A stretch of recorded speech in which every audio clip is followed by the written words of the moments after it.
So what's up, y'all? It's your girl Day, and I'm back on the channel. And I've been on the hunt for like eyebrow stuff because I'm tired. Like, I don't want to spend a whole bunch of money to do my eyebrows. I just feel like it's not necessary. I just feel like y'all out here robbing me of my coin.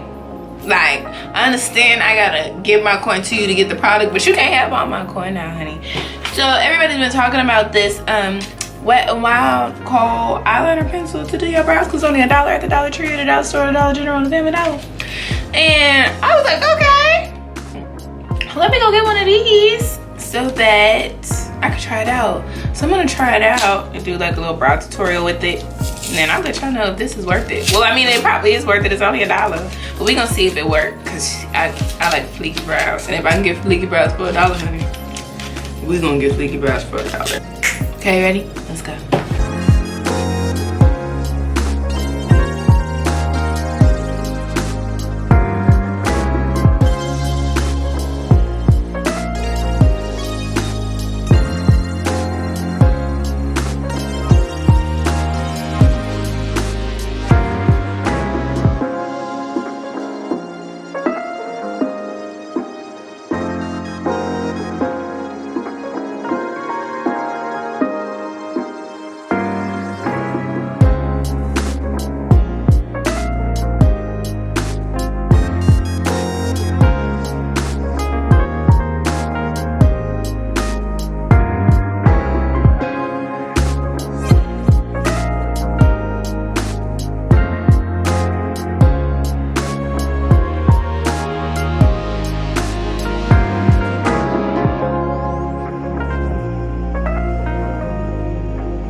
So yeah, y'all, I like this pencil. Even though it's $1, like I like it even more because it's $1. But just in general, like, it's a really good pencil. It's matches my color, looks really good, applies easily, it's very pigmented. You have to be pretty light-handed with it. At least I feel like you have to be light-handed with it. This one is in the color Simma Brown, like Simma Brown now, and it's the Wet n Wild Khol crayon. Poilez you. Yeah, it ended up being in French, so don't, yeah. But I'll put all that stuff down below, and it's only $1 at the dollar store, girl. I'm about to look at some more of these tomorrow. But yeah. So my review for this pencil is I would buy it. I recommend it. It's only $1. It's long. Not that my face is long, but it's long. Like, you're getting a lot for $1, and it's really pigmented. And yeah, just be light-handed with it. If you're heavy-handed with it, it will start to look like dip brow. So if that's what you want, that's what you want. But hold it at the tail and hair-like strokes. And yeah, I really recommend this. Go get you one of these. I mean, it's $1. You really ain't got nothing to lose. Like, you can go try it. And it comes in black too. I'm pretty sure it comes in other colors, but I might also already had this one in black. But yeah, I like it. I recommend it. So yeah, that's the video. So make sure that you like, comment, and subscribe. Comment down below if there's anything else y'all want me to try and do a review before you buy it. I don't mind. I can do that, but don't get crazy. Just let me know what y'all want to see and I will get it going for y'all. But thanks for tuning in. Make sure that you like, comment, and subscribe if you want to. If you don't, I can't do nothing about it. But thank you for stopping by and this far in the video. So yeah, I'll see y'all in the next one, and bye. Yeah, I like this, girl. This is nice. I liked it. Okay.